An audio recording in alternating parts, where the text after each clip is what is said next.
Before this video fully starts, let me know in the comments how familiar are you with Ayesha Rascoe. All right, we got a crowd. I know. You got a crowd. This is impressive. Like on a Wednesday night, you could be anywhere in the world, but you're here with me, and I'm so grateful.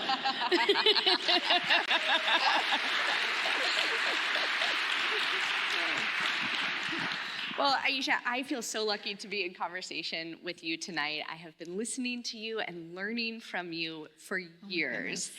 And we have a lot of your professional accomplishments to go through tonight. But I would like to start with young Ayesha. So picture with me, Ayesha Rascoe in Durham, North Carolina, a teen. Yes. You were the editor of your high school newspaper in Durham. And I think journalism, it actually involves a lot of things that teens would hate. You got to call people on the phone. Yeah. There's constant writing assignments. Yeah. What appealed to you about journalism as a young woman?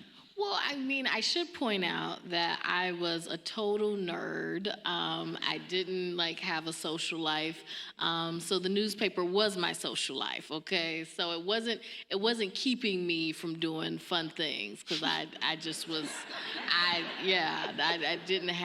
was not a cool teen, and so I was the type of teen that did really enjoy writing, and I enjoyed history and being able to ask questions, and I enjoy English. I was very good at school. That's what I was good at. I want you to describe what type of teen you were. What was your favorite subjects in school? Paint a picture in the comments for me. Didn't have much of a social life, but I was very good at school. I got all A's, and I was that sort of person. I got all the awards, so that was my thing that I enjoyed because I was a nerd. But I really, I think the thing that I loved about journalism, even then, was it gave me a chance to learn about other people in the school, to write about important issues. Our school wasn't a very, it was not a top high school. And actually, the state came in and, they had to do an intervention because our test scores were so low. And so I actually remembered interviewing, doing a story on that and interviewing some of the state team that came in to help and monitor us. And I got a letter from when I was a teen. One of the people that I interviewed actually sent me a letter and said, thank you so much for being such a good journalist. A lot of people could learn from you. I was a teenager. I still remember this, and it was so nice. So, I could have had boyfriends and stuff, but no, I got a nice letter from a state. I had a nice letter from a state administrator. That's what I got. That's love.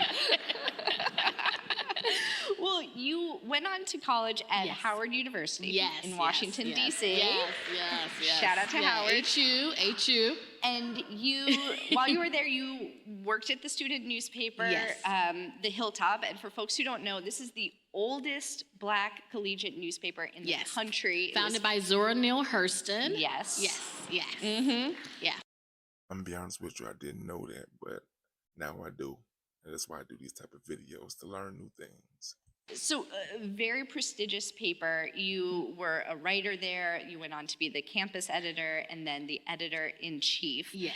And as the editor of the campus section, the real meat and potatoes of the paper, you were interviewing administrators at the school you were going to. Yeah. What was that like?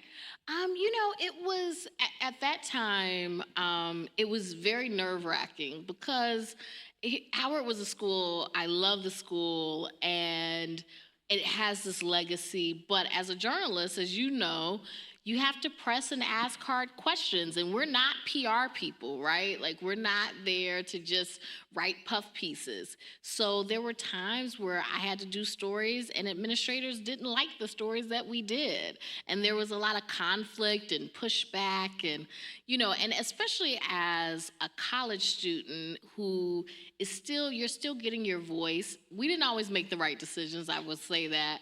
But you're learning, but you also have a lot of insecurities, and then you're being pressed by people who are much older and more experienced than you, and you're trying to figure out, how do I stand my ground? Like, how do I stand firm in what I believe? And that's really what I had to do and learn so much when I was at Howard and at the Hilltop, was to learn how to stand firm in what I did believe, and to stand firm in, I'm going to report the truth. I'm a journalist. I have certain ethics. I'm going to stand by those, even if I'm getting pushback. And also, being able to say that, no matter what happens, I am able to say, I did this work. I'm proud of it. Like, I can stand for what I did, because that's what you have to do as a journalist. You have to be able to say, when I go to bed at night, I am okay with the decisions that I've made. And that's what I had to learn, when I was at college, in college. I can imagine that interviewing college administrators would also be very good training for being in a White House press briefing, too.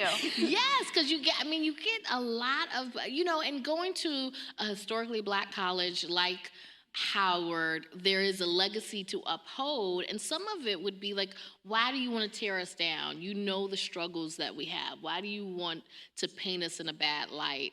But something that I did come to realize is that, a legacy is not something to coast on.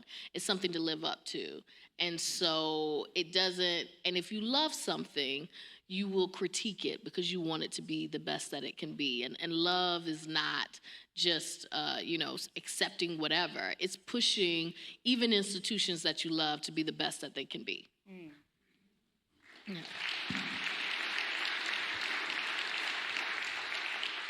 Ayesha, you have a new book coming out. I do. I see your copy, dog-eared over there. Look, I'm not trying to do a commercial, but if you want to do a pre-orders are very important. And they have to, I didn't realize they got these little things. You get 20% off. 20% off. Pre-orders are very important. And so, yes, I got this book coming out, HBCU Made. It's all about, and it has a lot of people in it. But yes, it's a collection of essays about the importance of historically Black colleges and universities. And when you say like people, Oprah Winfrey is in the book. Oprah's yes, Stacey Abrams. Yes, Stacey Abrams is in the book. Branford Marsalis, Roy Wood Jr. Lots of people are in the book. It's great. And so HBCU Made, a celebration of the Black college experience.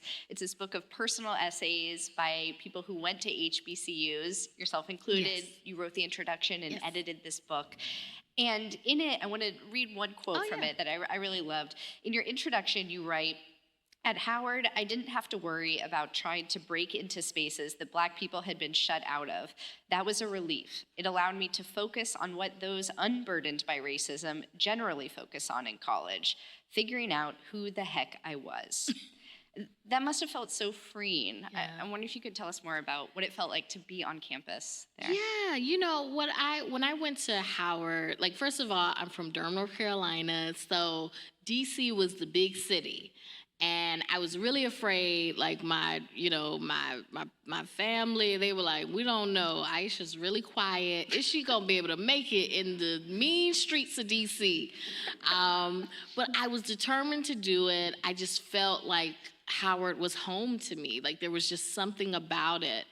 And when I got there, I think that it was different for me, like, because in high school and stuff like that, there were times when I was going to school in a smaller town than Durham and Oxford, and I was like the first Black girl to be number one in her class, and I would have, parents and all these adults like stopping me and saying, we're rooting for you, because it meant so much in this town that was like 50-50 Black and white, but where Black people were still dealing with the vestiges of Jim Crow. I mean, in 2000, they had segregated homecoming courts. In 2000, this was a town that was very much still feeling what happened with segregation and all these things. And you, as a teenager, are bearing the weight of that, these things that happened way before I was born,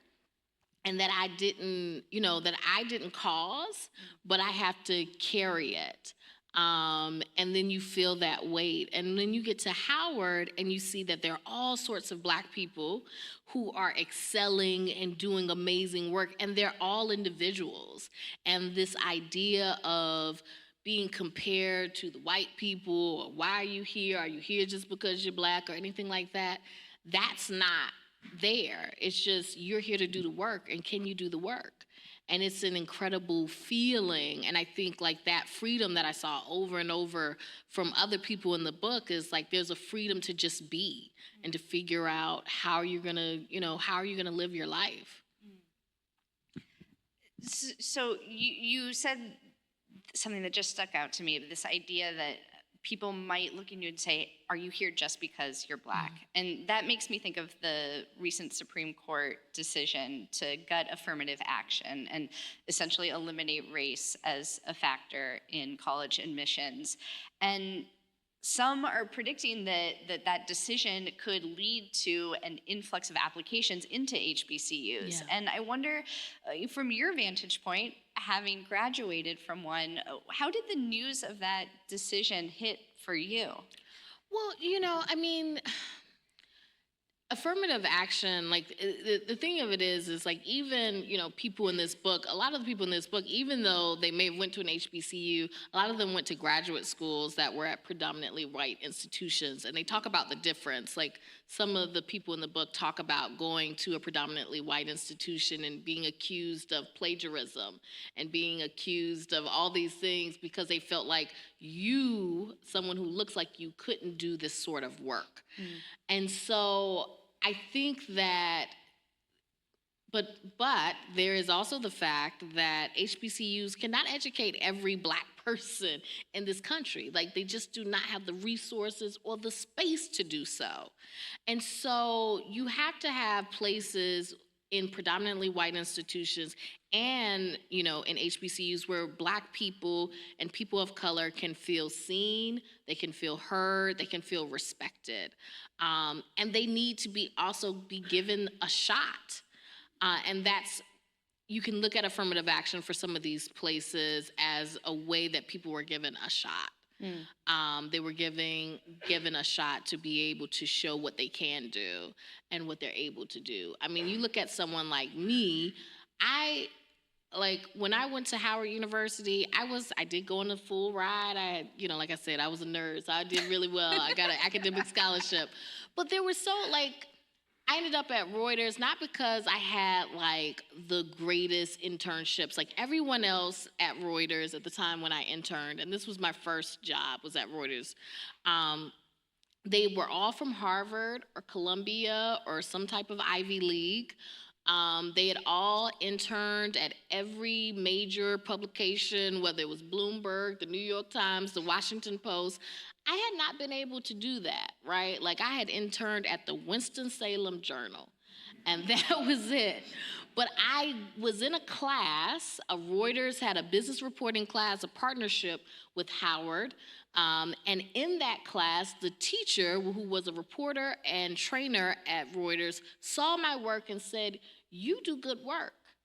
I see your work. You should be able to go to Reuters. Like, you should be able to work at Reuters." And he gave me the recommendation that really got me the internship at Reuters that opened the door to my entire career. But if you had just looked on paper, I was not someone who would have gotten chosen for that internship. And I think in so many ways, sometimes when you look on paper, you can say, does this person deserve it? But I was able to do the work. Clearly, I'd have made it. But so it's like, sometimes you have to give people a shot. And sometimes you have to give people a chance to show who they can be. And I mean, that's not really an answer to a policy question, but I think that's an answer to the type of society we want to be, is you got to give people a shot. But HBCUs are amazing places and amazing institutions and need support to be able to educate the students that do come through their doors. Well, I really loved reading the book, and I lived very thank close you. to Howard for years. And it's such a vibrant campus. It is Yes. such a fun place to even be near. It seems like a Yes. really wonderful place to go to college. Oh, thank you. No, it was a lot. It's a lot of fun. I had great years at Howard, and like they got a great band, and it's just great parties and great life. Yeah. Well, as you were alluding to, you certainly did make it in the world of journalism. So let's talk for a moment here about your time as a White House correspondent for NPR. You covered 3 presidential administrations in that role. And when Donald Trump became president, as we all know, a lot of the old traditions of how the White House interacted with the press were thrown out the window. What do you remember from that time? Wow. I mean, that's a big question because going from I covered the last year of the Obama administration, and I covered all of the Trump administration and the first year of the Biden administration. So going from the Obama administration to the Trump administration, it was like going from, you going on a fast train to going on like a roller coaster that maybe hasn't, passed all its inspections. And so it was a lot. Like, just from the beginning, like, and there were so many questions about whether Trump was even going to allow the press to stay in the White House, whether he was going to move us out of the briefing area. And there are press offices in the West Wing, whether he was going to get rid of that. It starts off with Sean Spicer doing that impromptu press briefing, saying it was, he had the biggest inauguration ever. And like, it just went from there. Like, it was just, it just didn't, every day there was something new, there was something different. I had the Twitter alerts on my phone for Trump, and, there were times where it might be 2 a.m. and he would send like 60 tweets, and my phone would just be vibrating and vibrating and vibrating. I'm like, what's going on? And he's tweeting about like firemen and unions and all this stuff. I mean, just like all these retweets and stuff. So it was, I think it's still hard to grasp all of the things that were happening because it was a lot. Yeah. Did you have to change the way you did your job? Yeah, I mean, I think everybody in media had to adjust because it was a very different time. I mean, and I think in some ways it was ways that needed to be done. So, in the past, if a president said he had made a deal with some, auto plant, you could say the president says this, and you could, believe that actually was the case or like some semblance of it.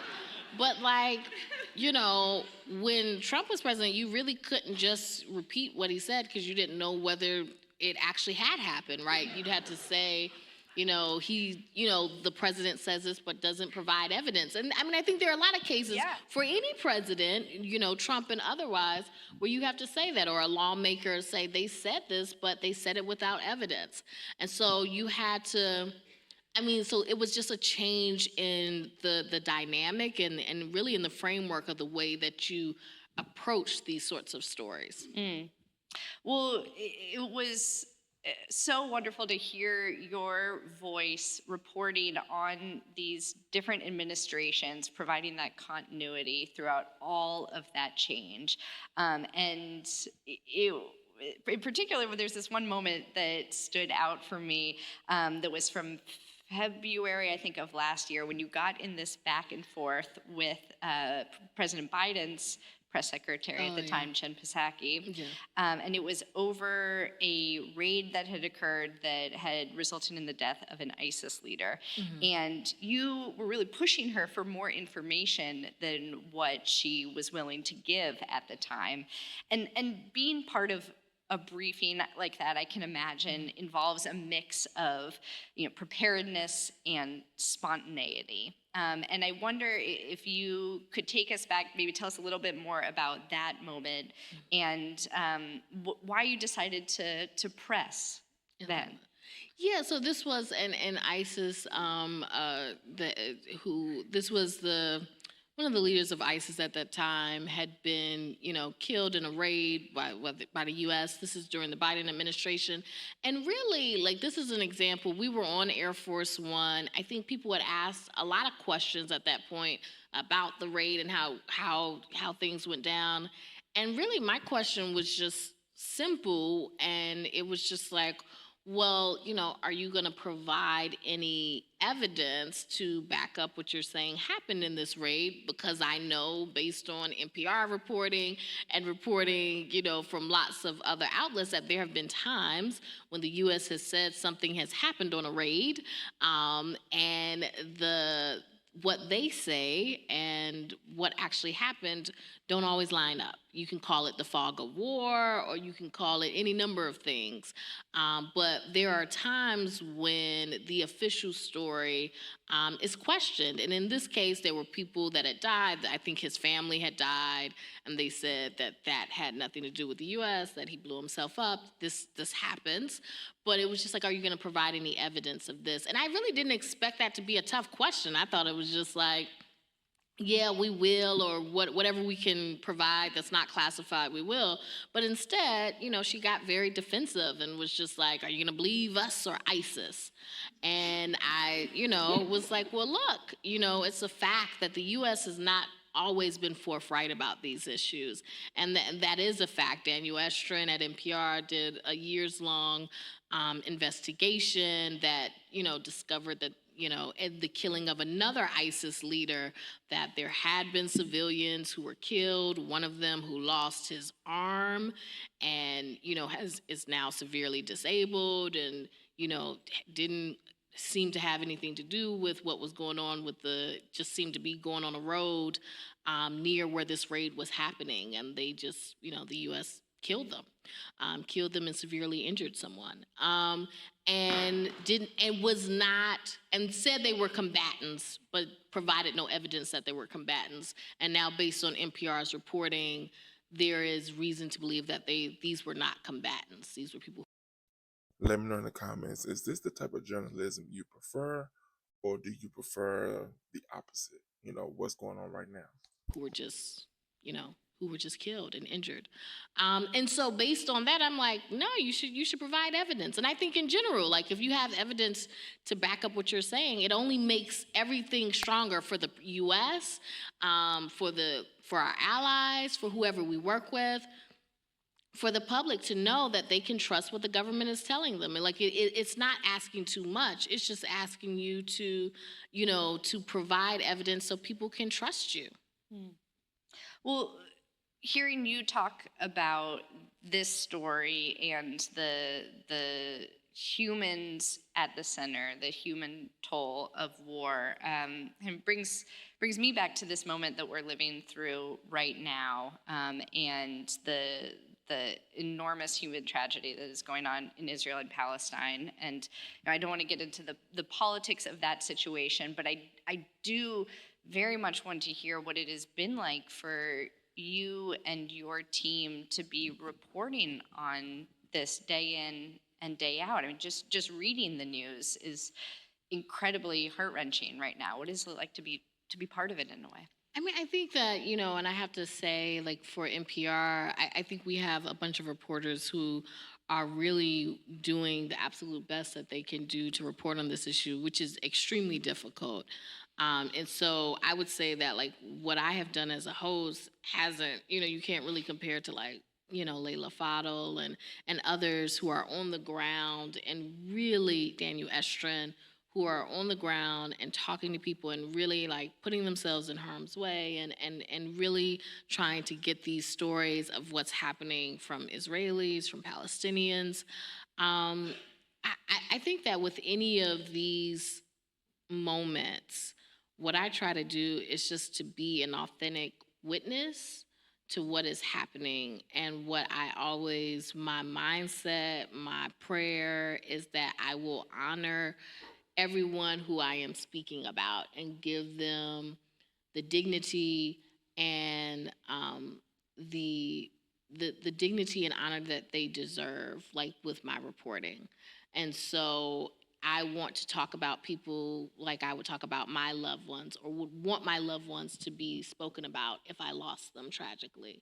And so that's what I try to bring to every single one of these situations, is like, if this was my loved one, how would I want them to be spoken about? And that's what I try to do. Um, but it is a weight when you're covering things like this, when you're covering shootings.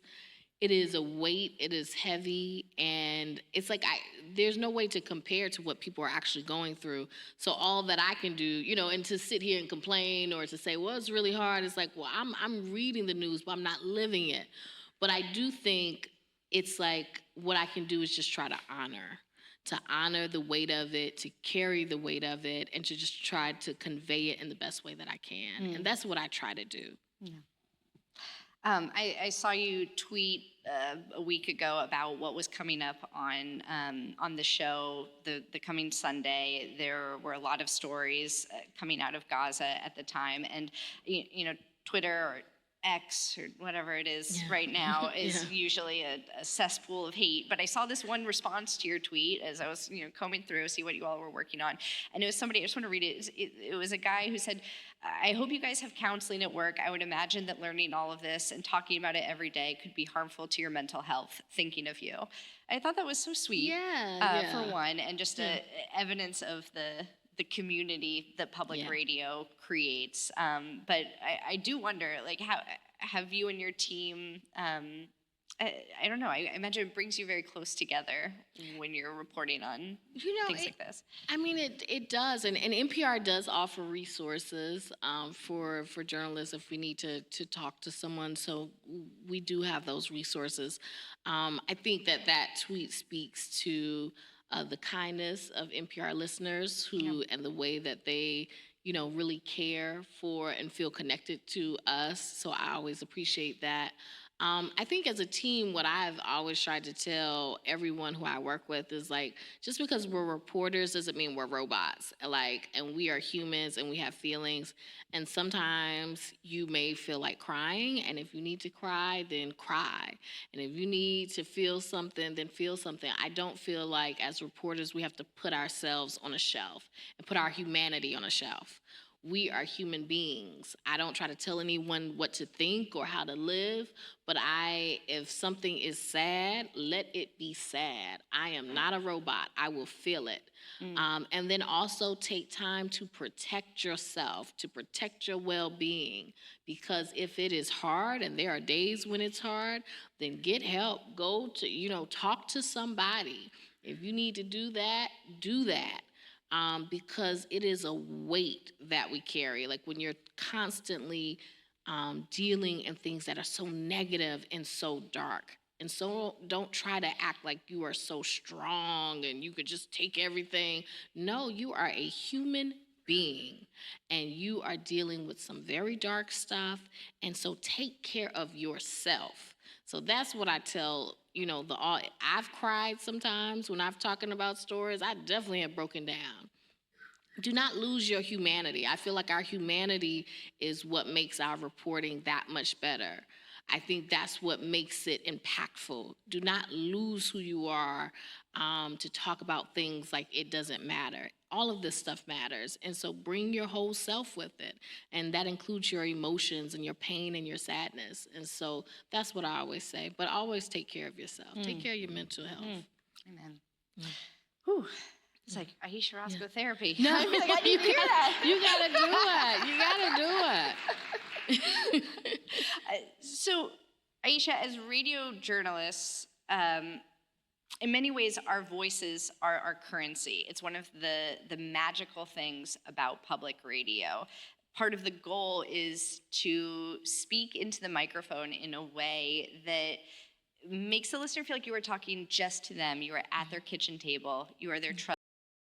I know throughout different generations, people have an understanding when it comes to certain types of things. Hear me out. I know I'm not making any sense right now.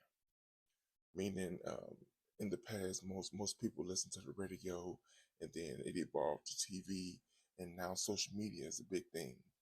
Let me know in the comments if you still listen to the radio. do you still listen to news radio or talk radio? Trusted friend. And I think you are just excellent at this. I listen to you thank and you. I trust you and I also like you and want to go to Okay, brunch. thank you, So if thank you ever you. want to do that, you Thank let me you. know. But you've also received a lot of feedback on your voice. And Yeah. I am curious what it feels like to have your voice, a thing that is in many ways innate to you, Yes. be a part of the conversation at all when people talk about your work. How does that feel? It's very weird. It's very strange. Yeah. But it's, until I got into public radio, like I said, before I wasn't in broadcast, I was in print. And so I was, I consider myself to be a writer. And so I never dealt with, in the first 10 years of my career, no one ever talked about how I talked. And so when I got to NPR, I didn't think that my voice would be anything different from anybody else. I didn't think it would stand out. I thought it was just, so when people started reacting to it, I was just like, what? What do you mean? Like, and I am from the South. I'm a Black woman from the South. People can tell that. But my mother had told me that I had lost my Southern accent. So I was like, I don't even have a Southern accent anymore. That's what my mama told me. And so I didn't think that it would be this thing. But, I always say this, I've gotten more positive feedback than negative. So, and I think that's a credit to the NPR audience. And so I should say that. And I always say that. And, but people, it does get people worked up. John McWhorter did a whole podcast on my voice just the other week. 30 minutes with clips of my voice, dissecting my dialect. And that is strange to me. I appreciated his thoughtfulness, but it is weird because it is just me. Like, it's not like I came into the situation saying, I'm gonna shake things up, I'm gonna sound a certain way. I just came in and I just talked like myself. And it's not something that I did intentionally. And so but I appreciate and I recognize that a lot of people do not expect authority to sound like me. They don't expect to hear my voice reporting on Gaza. They don't expect to hear my voice reporting on the president or what have you. And so if my voice expands what people think of when they think of authority, then I am very happy to do that, right? Like, I'm very happy to do that.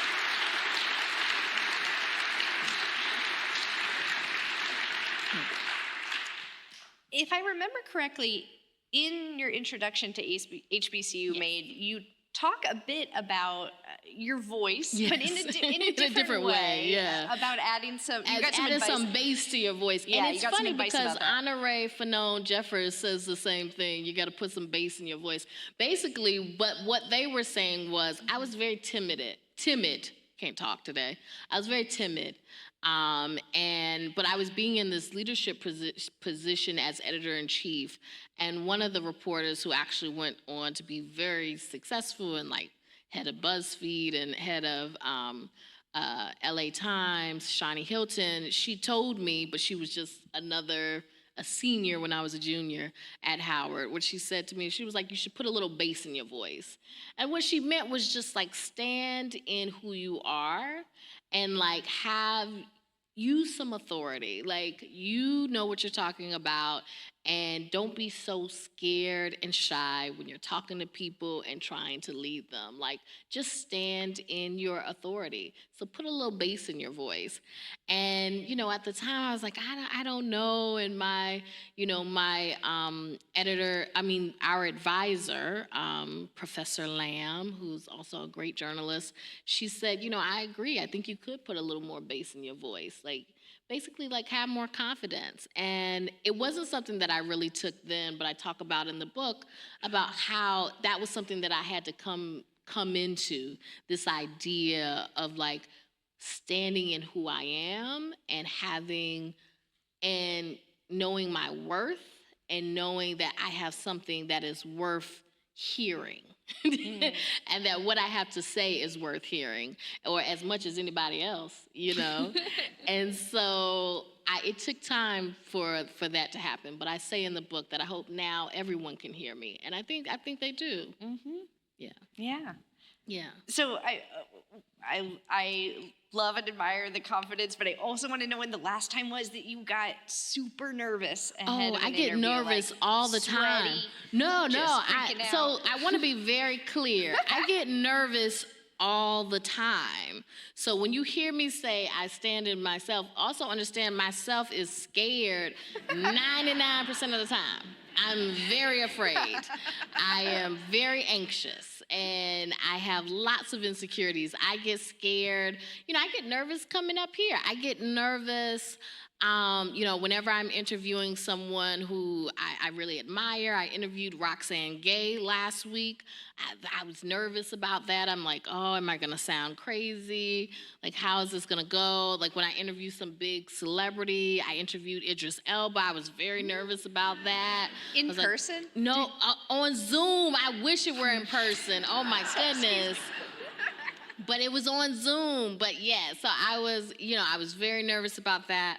I get nervous all the time. I'm nervous about this book. I just get nervous. So and when I first started doing, and this was when I was guest hosting It's Been a Minute, I had never done like these very long form interviews, like 30, well, really for It's Been a Minute, it's like an hour interviews that they cut down to 30 minutes. And I interviewed Amelia Clark, and I interviewed another celebrity whose name is escaping me right now because I'm on the stage. But, I was so nervous. Like, I was, like, sick for, like, weeks ahead of time. I was like, I don't know if I can do this. I've never done it before. Even though I'd, like, interviewed, like, presidents and stuff. I don't know. It was just something about doing this more free-form interview that was just like, but then, I went to church and they preached about like fears and how, sometimes you're afraid, not just of failure, but you're afraid of success. Because then you have to, once you succeed, then you got to keep succeeding. And then people have expectations for you. And so I had to really deal with that. Like, sometimes you're afraid of succeeding because what does that mean? Now you have to prove yourself. And so that's, so I had to deal with that. But yeah, I'm scared all the time. If you see me out somewhere, I'm probably scared.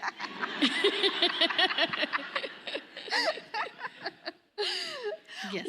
What exciting work do you have coming up? What interviews are you really looking forward to? So I think so. I'm looking forward to a lot of things. So we are going to see Will Shorts. And next week we're going to visit the Puzzle Master at home. So this is the scoop.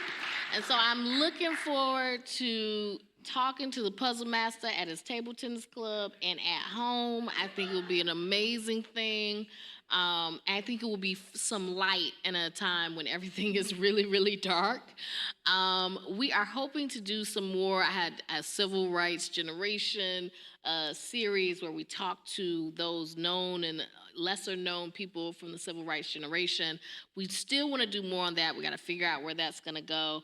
I really just look forward to whatever work that we can do that seems meaningful, and and also I like to do the fun stuff. So, but yeah, those are some of Will Shorts. Puzzle Master at home is something that I'm looking forward to. Are you going to play him in table tennis? I am going to play him at table tennis, and I'm not good at it, but yeah, so we'll see how that goes. But that's some good radio sound. Yeah, it's some good sound, so it's going to be a lot. So, but yeah, I think that should be fun for at a very, very dark time in this world. So, yeah. We need it. We need some table tennis. Yeah. Well, we've come to the portion of the evening where it is your time to ask questions. We have a microphone over here. If folks would like to come up and ask a question, you can form an orderly line. We're orderly. We're public radio people. And I do have a question, as people think about theirs, that was submitted ahead of the show by it's not a show, it's an event. I'm thinking Vermont edition. By somebody named Indira, and they ask, what is your best advice for an aspiring journalist? How important is education compared to hands-on experience when just beginning in the field? I think, I don't think you have to major in journalism. A lot of people don't. I definitely don't think you have to go to graduate school. I didn't go to graduate school, but you can if you want. I think hands-on learning for journalism is essential, because a lot of the stuff you can't necessarily learn in a classroom. Like, you really have to be out there knowing what it's like to ask questions and try to get answers and to chase after, lawmakers, or to sit at the boring city council meeting for like 3 or 4 hours and figure out what the news is out of it, even though it can be a bit arcane. Some of that stuff you just have to do. But I do think you need a foundation in what, journalistic ethics, and what is acceptable and what's unacceptable. So I think you need to have that foundation on what truth and facts and, how reporting should be done, and no conflicts of interest and things like that. I think all of that is very important. But I don't know that you have to learn that in a classroom. I think you can learn that in the field. But I will say, for young journalists, because the journalism industry is changing a lot, definitely learn all the skills that you can. So I didn't take any broadcast classes when I was, coming up, and I wish I had.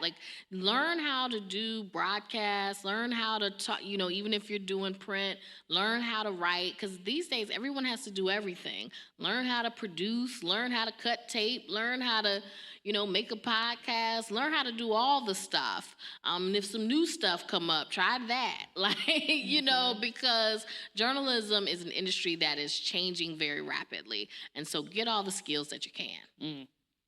Let's have our first question asker. Come on up.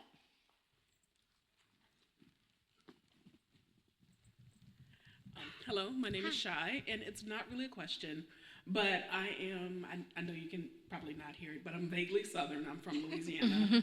I grew up on a farm in North Louisiana, and the first time myself and one of my best friends heard you on the radio, we jammed the phone lines because we were calling each other, because there was a Black woman who sounded Southern, who sounded like all of our cousins on the radio, and we fight each other all the time because we're like, who are these people who hate the way she sounds? So we were like, I just want to say, and we and I talked about it for like an hour, and then to hear the John McWhorter podcast, we listened to it on the phone together. Yes. Wow. Because we were like, what is wrong with everybody? Yeah. But we wanted to say that we love you, and thank you for inspiring not just people who are much older than you, like I am, but my nieces, my nephews, my children, and my grandchildren as well. Thank you. Thank you. Thank you so much. Thank you.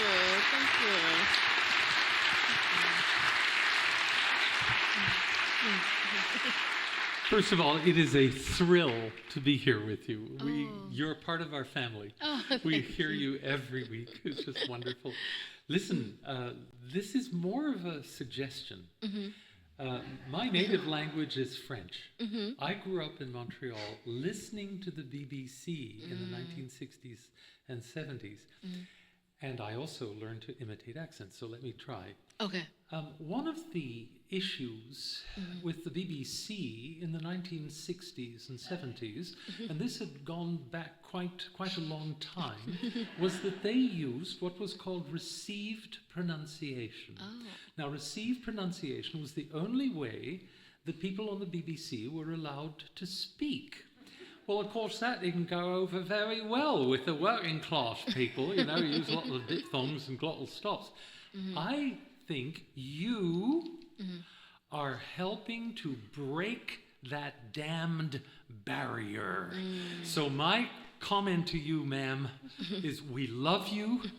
Be who you are. We're proud that you're on Vermont Public Radio and all of the other ones. So, yes. Thank you so much.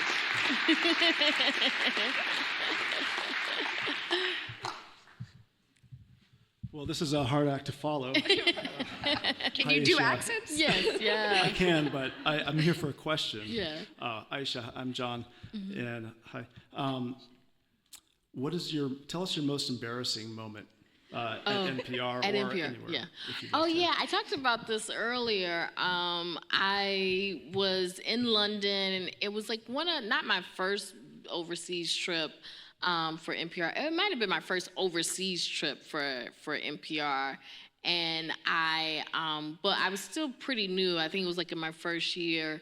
And I sometimes, this is a technical thing, but like sometimes if they do the wiring wrong or the connection wrong, when you're connecting not from a studio, you're on the road.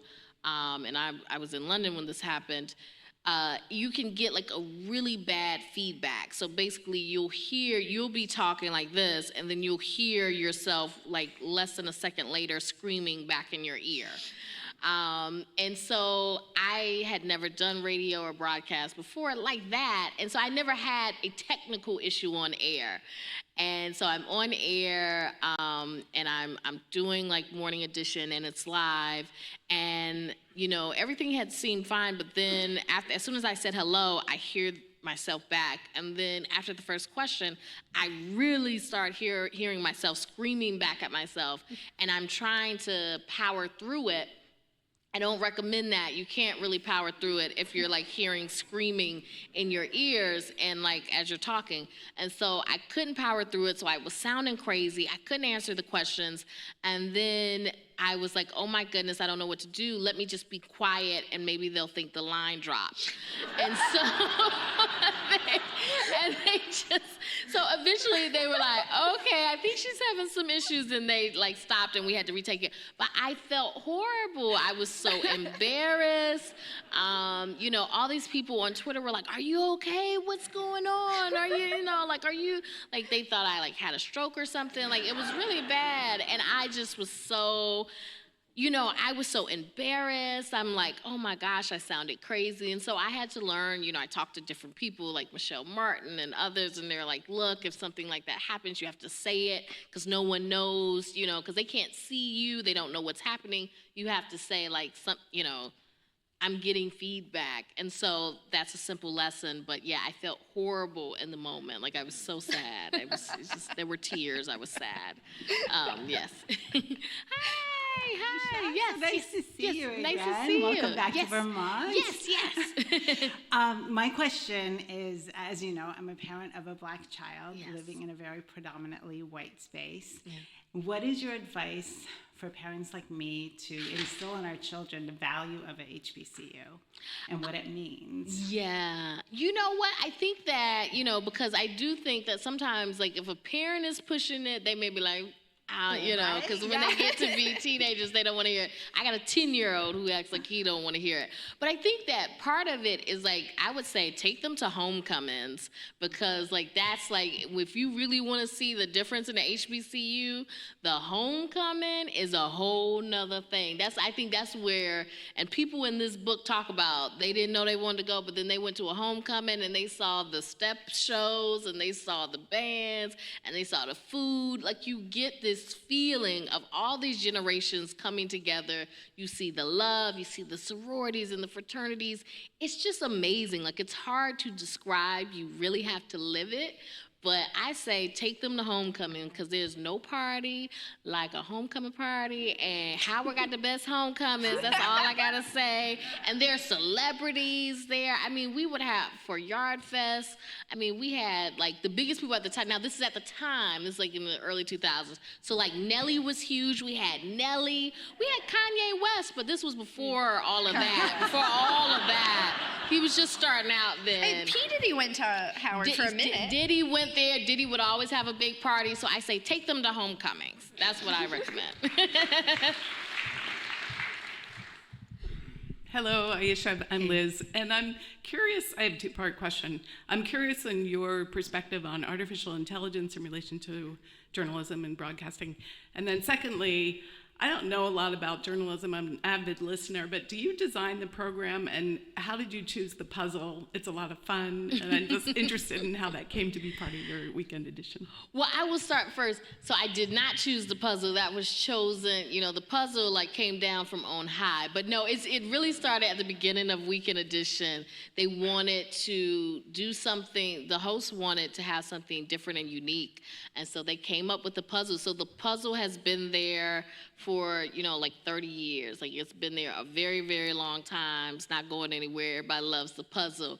And so, people will rise up about the puzzle. And I love it. So when it comes to, so a lot of the structure of what you hear is kind of set, but the stories that we decide to cover are a collaboration between me, the editors, the producers. Everyone has ideas on staff, and we have an executive producer, Sarah Lucy Oliver, and then Evie Stone is the deputy supervising producer and editor. So, they decide kind of like, I decide what stories I'm really interested in, and then we all kind of come together and decide what we want. It's not just me, it's a collaboration. So, but I can say this, I really want to do this, or I really want to do that, and they can try to make it happen. And then I think there is there's a lot of concern about AI. The head of NPR has tried to, put out, NPR has started putting out some, have started putting out some statements about AI and some fundamentals, guidelines that they want to use regarding AI and journalism. I think it is really scary because I think AI, like all these other things, have built-in biases by the people who create them. I mean, we see this even with the AI drawings where you ask AI to do a scientist and they show a white man, or what does a professor look like? And they're like, oh, it looks like a white man. And so I think that you have to be very careful, and they're often not accurate. I just think that it is really scary, and I think that journalists have to be very careful about the use of AI. I'm not a scientist, and there's a lot that I don't know, but I think that it's something that has to be regarded with a lot of skepticism and concern. But you have to also be cognizant of the fact that the world is going to continue moving, so you can't just stand still. So I think you have to figure out that balance. Yeah. Hey there. Hi. This is sort of a follow-up to that question you just answered. Mm-hmm. So your Sunday show goes on for a couple hours. What is the level of preparation that requires throughout the week? And what do you do in your downtime? Oh my goodness. I don't get much downtime. I have 3 kids. And then I work this job, and then I'm doing books and stuff, so I don't get much downtime. But the prep it's 5 days of work. So we're from Wednesday. So my work week is Wednesday through Sunday, and so we're taping a lot of the show ahead of time, and so it takes, and it's a team. We have a team of people, at least 20, 25 people that are putting this show together. So it takes a lot. It takes a lot to get Saturday and Sunday out, to have 2 hours on Sunday and on Saturday. And so my prep is, I have editors, I have producers, I'm reading books, I'm watching documentaries. I got a documentary I really need to read tonight or watch tonight. I was reading a book on the airplane on the way here. So it is a lot. And then I'm trying to read articles and read up on what we're doing. But as a host, you can't know everything. So sometimes you're relying on your producers and you're relying on your editors. And a lot of times you're also just relying on all the work that you did before and just the knowledge that you've gained over the years of reporting. But it's a lot, but it's definitely a team effort. Yeah. Thank you for coming. Yes. Clearly you are a favorite. My question thinking, one of the things I was hoping to hear about tonight as a trusted news source, some office gossip. So at NPR, could you maybe spill the tea a little bit as far as like who of your colleagues is like fun to have at a party, tells good stories? Oh my Who do goodness. you not want to get stuck in an elevator Oh with? my goodness. Things like that. Oh. So as safely as you feel comfortable, or as comfortably as you feel, love to hear I some. love this question. Yes, that's a great question. I don't know if I can really answer that. There are lots of people who are, I think, great at a party. Someone who's really funny. She's not with NPR anymore, but Audie Cornish is really funny. She's really great. So she's a lot of fun at a party. Juana Summers is a good friend of mine, and she's on All Things Considered. So I would say she's fun. Michelle Martin. This isn't gossip, but Michelle Martin. Michelle Martin and Audie both really reached out to me of their own accord when I came in, and really just encouraged me, said, hey, come here, how you doing? Really sat me down and have always been so kind to me. So I can say that genuinely, like behind the scenes. Scott Simon loves to talk about his kids. So if you get him anywhere, he's gonna talk about his girls. He has one in college and one is like in high school. But he's going to talk about his kids a lot, and we're always talking about it. And I have 3 kids, so we're always talking about our kids together. So it's both of us. So a lot of our our banter is about that.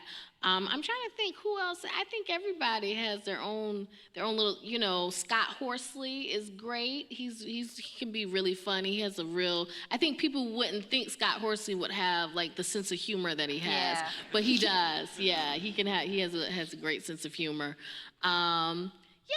That's what I mean. I don't have nothing bad to say about nothing. Not on camera or nothing like that. But no, I really don't have anything bad to say about anybody. Yeah, I think it's a lot of. I think there are a lot of people at NPR that work really hard, and they're really like the people that you see. The people that you see or hear on the radio. That's a lot of what you get. So they're really good people. Yeah. I thought I was going to have to save you there. Sorry. My name's Leonora, and I grew up in Montreal in a bicultural family. My mother's from Mexico, and we would go back and forth to Mexico City as a kid, and I went to school there. And when, so I'm used to being constantly a bridge, culturally, nationally, everything. So I've been in Vermont now for 23 years. And decided to become an elected official for my community. And I guess I want to ask, as a woman of color, how you handle being the bridge between having power, having a voice, and knowing that there are so many others that don't, and that balancing being patient and understanding that wheels turn slowly and being a team player versus handling that impatience, that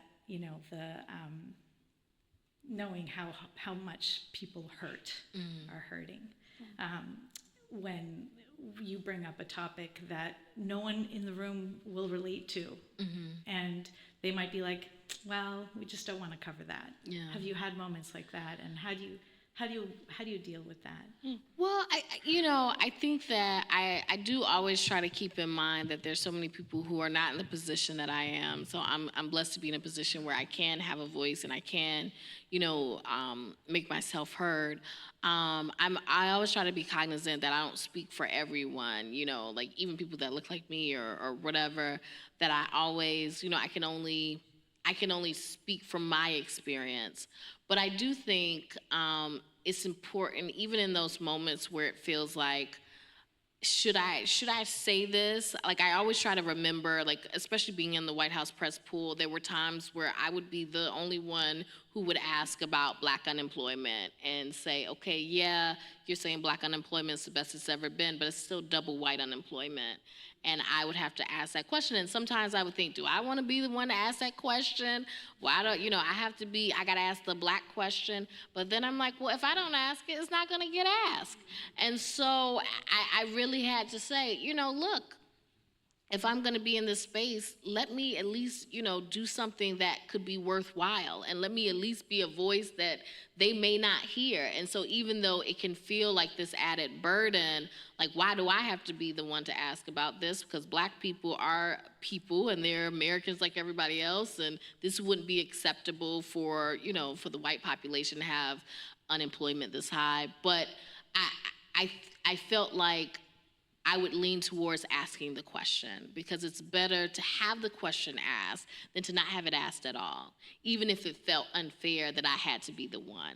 But if I have to be the one, I'll be the one. And that's the way I kind of felt. Yeah.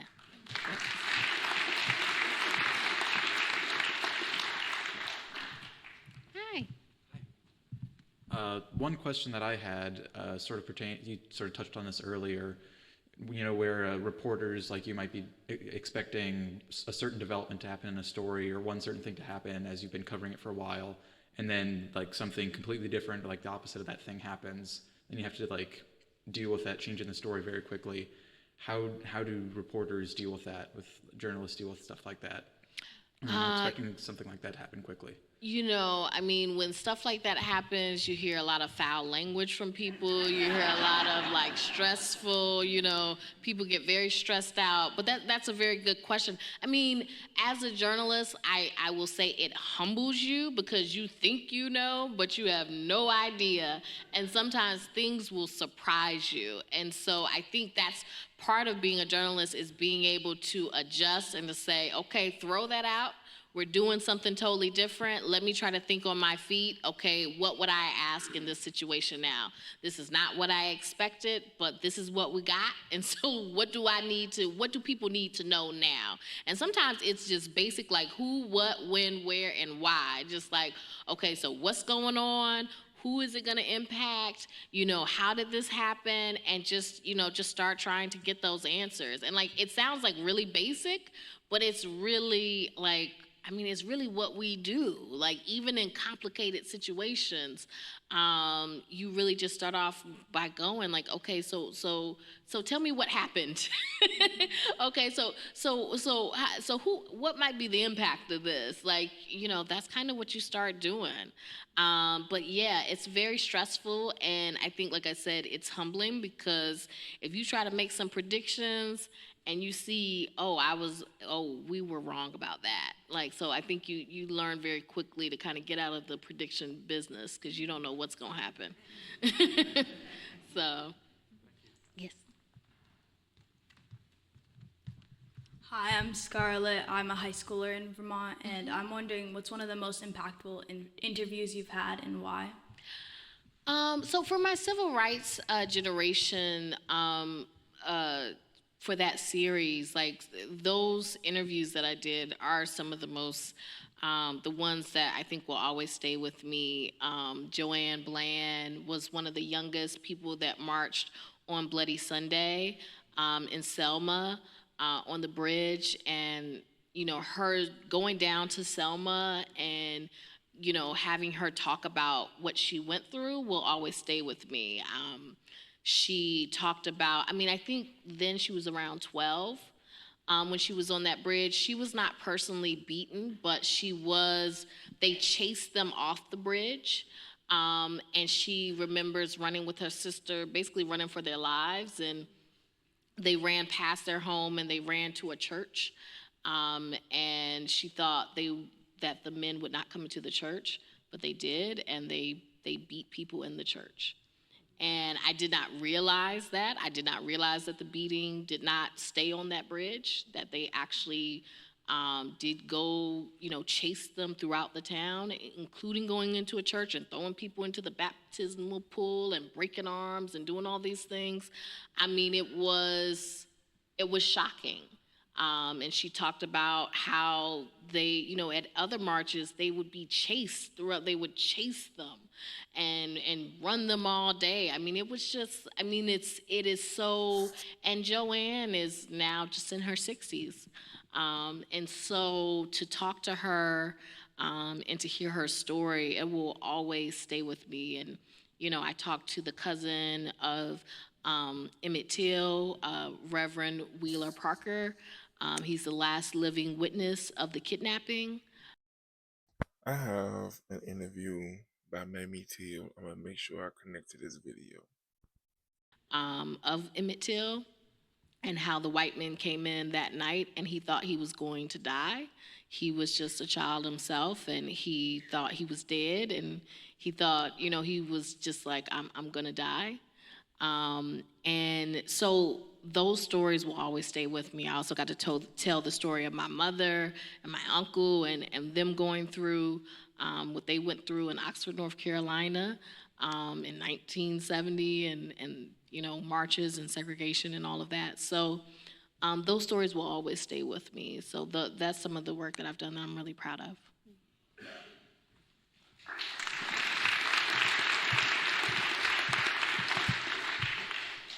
Ayesha, I'm Allison. I teach journalism right down the road Oh, at wow. St. Michael's That's great. College, and several students are here in the audience. Yeah. Watching not only the face and the voice and the tone of journalism change a bit over the years, every time I talk with my students, I get a lot of hope about the future and the evolution of where it's going. But if you could talk with them about what you see 5 years hence, what will be the face and the voice of journalism then? You know, we'll still be rooted in the pursuit of truth, but how do you see it changing? Sorry, before you answer that, I think this is the last question that we have time for, so thank you to everybody who had other questions. Hopefully you'll have a chance to potentially ask afterwards. Yes, but yes, what a great please, place to please. end on, a look to the future. You know, I think I will say that it's hard for me to say what journalism will look like because I couldn't have predicted where journalism is now and things that would happen now.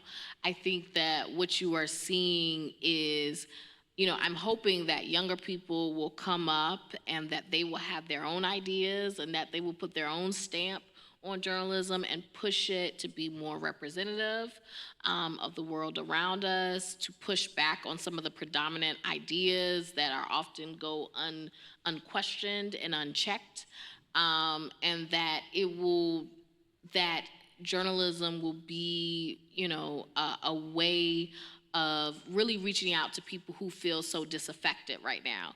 Now that sounds very Pollyanna-ish, but what I think and what I hope is that each and every single one of us can just do the best we can with what we got and just try to make, you know, journalism in the world a little bit better. So if that means supporting journalism that you feel is good and worthwhile, then do that.